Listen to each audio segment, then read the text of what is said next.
ነው ያለችው። እንኳን እግሬ ቆረጥ እንትን ማንነቷን አታውቅም። ኮማ ውስጥ ናት ያለችው። ኦልሬዲ 80% ተቃጥላለች። ማንን አስፈቅዳች? ሴትዮዋ እግሯን አስቆረጠች። እሷ ቤት እየሰራች ነው የተቃጠለችው። ሴትዮዋ አላቃጠለቻትም። አዎ ስትቃጠል ያየቻት አብራሽ ልትሰራ ልዳረች ዳስፈልግ yeroo nama keessa hojjettan ijoolleen nyaata hojjettan ijoolleen gaazii qayyartan sirriitti of eeggannoo gurguddaa godhaa. Of eeggannoo sirriitti isin barbaachisa nu barbaachisa. Ashama harka fuunee kabajamtootaaf daawwattoota hordoftoota keenyaa nageenyi koo kan jaalalaa fi kabajaa bakkaa fi lafa jirtanitti isiniif haa baay'atu. Anis obboleettiin keessan bakkaa fi lafa jirutti waaqayyoof galannaa ga'u nagaa fayyaa kootidha. Egaa warroonni mana kiyyaa faaraawwataatan like share subscribe gochuun gara maamila keenyatti dabalamaa isiniin jechuu jaaladha. Warroonni haarawaa dhufartan olluma seenaa isiniin jedha. Egaa har'a immoo waa tokko isinii qabadhee dhufee jira. Waa baay'ee ijoollee teenya miidhaa jiran, ijoollee teenya miidhaa jiru. Ijoolleen teenya hedduun sababa kanaan qaama isaanii dhabaa jiran, lubbuu isaanii dhabaa jiran hedduu jira jechuudha. Kanaaf warroonni duraa waan kana dhageechanii of eeggannoo godhatanii of eeggaa jiraachaa jirtan warroonni haarawaa dhuftanii immoo waan kana waa'ee kanarraa hin barre adaraa keessan viidiyoo kana hanga xumuraatitti dhaggeeffadhaa akkuma jalqaba irratti dhageessan jechuudha. Gaaziin kun akkuma argitan jalqaba irratti anamma ofii kiyyaafan nyaata hojjedha yoo dhumate ofiifan jijjiira namni naa jijjiiruu hin jiru jechuudha. Isiniif galee firee afurin qaba. Firee arfan kana keessa yoo tokko dhumate isa sanirraa baasin kan biraatti fida jechuudha.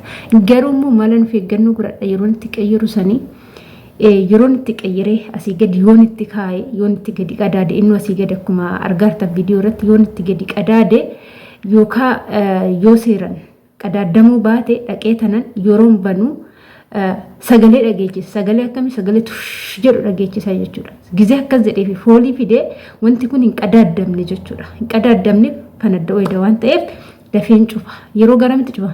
Ijoolleen hin beekne karaa diimatitti ni cufama, gara arangaadetitti immoo ni banama hin nuuju jechuudha.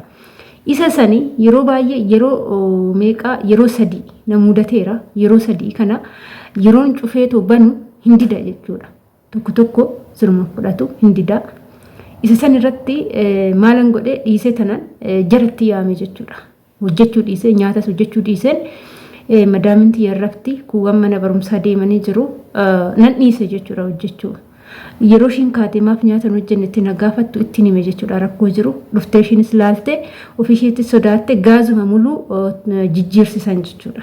Tokko tokko mataan isaa kan itti xiqqaatu jira, kan itti bal'atu jira. Kanaaf kuni kan kanaaf ta'u miti jedhanii gaazuma guutuu isaa qayyiranii kan biraa fidanii haala saniin itti qayyirre jechuudha. Inna yeroo waan kana qayyirtan of eeggannoodhaan jechuudha. Sirriitti of eeggannoodha. Isa bichaa miti.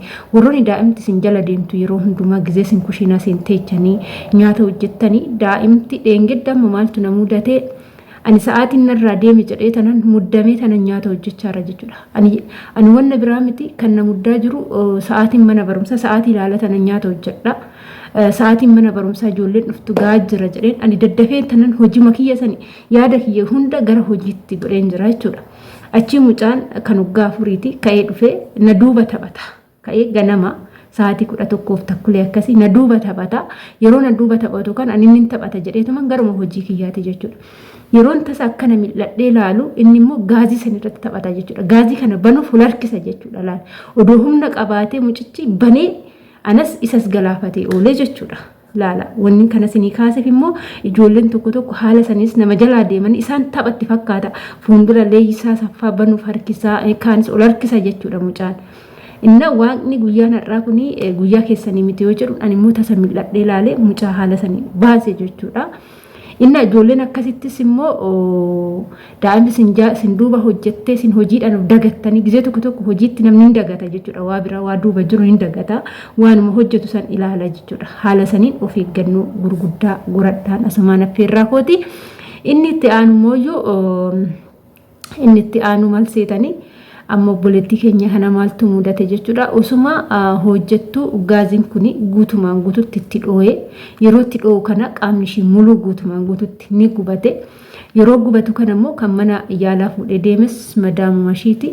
Yeroo madaamni ishii silaa seeratti poolisiin fuudhee mana yaalaa geechuu qaba. Sarraateenyaantu sarraateenyaa seeraa sarraateenyaa kontiraataa yoo taate ishee san kan fuudhee mana yaalaa deemu poolisii ta'uu qaba tureeyyuu madaamin immoo ofumaa fuutee deemte. ergachi geechee immoo mucayyoon dubbachuu hin dandeechu qaamni muluun gubatee jira ashagamee jira wanna dubbachuu dandeechu tokko illee hin jiru. Lunni tokkollee akka jedhanitti irraa murame jedhu amma kan namoota baay'ee lolchiisaa jiru immoo luka irraa muramudha jechuudha. Lunni kuni maaliif irraa murama osoo qaamni seeraa hin ilaalinii jedhamee yeroo dubbatamu qaamni seeraa silaa seeratti poolisiin mucayyoo tana poolisiin dawwalame poolisiin dhufee poolisiin laalee poolisiin mana yaala laalee marammaree saniin booda imbaasii itti dawwalame zeega keechan kan taate haala kanaan gubatte mana akkanaa mana yaala akkanaa jirti jedhee sila poolisiin imbaasiitti beeksisuu qaba. Kunis hin godhamne maaliif akkana ta'uu danda'e kun akkamitti ta'uu danda'ame jedhamee yeroo qoratamtu isheen takka maal jette isheen mucayyoon tuni intala echuma kootiti mucayyoon takka kan bira jirtu maal jetti intala echuma kootiti jetti. Na anatu namni tokko amma yoo dhukkubsatee unkaan waa biraatiin timpurshinii yeroo ta'u namni kun yoo du'es yoo fayyes itti gaafatamaan ana jedhamee farramamee itti jechuudha kan namni tokko qaamni isaa umpurshinii ta'uu danda'u jechuudha. Inna kun farramamnes haaluma saniin lunni irraa murame yeroo gaafatamtu namni amma nuti gizee tokko seenaa keenya namatti ni himanna.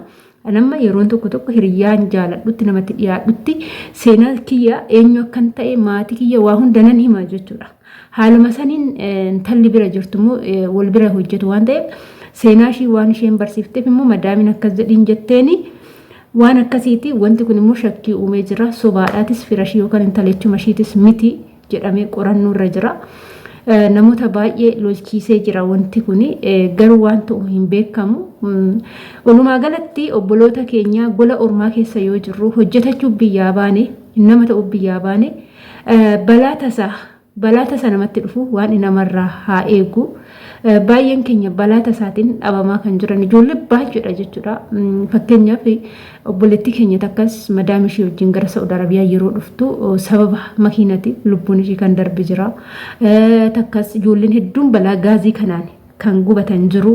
Akkasumas madaamii fi sarraateenyaan osoo kushiina keessa hojjetan sababa gaaziitiif madaaminis sarraateenyaanis bakka tokkottis kan gubatan ni jiru. Walumaa galatti obboloota koo of eeggannootu nama barbaachisa jechuudha. Biyya ormaattis ta'e biyya iddoo kamittuu of eeggannoon nama barbaachisa.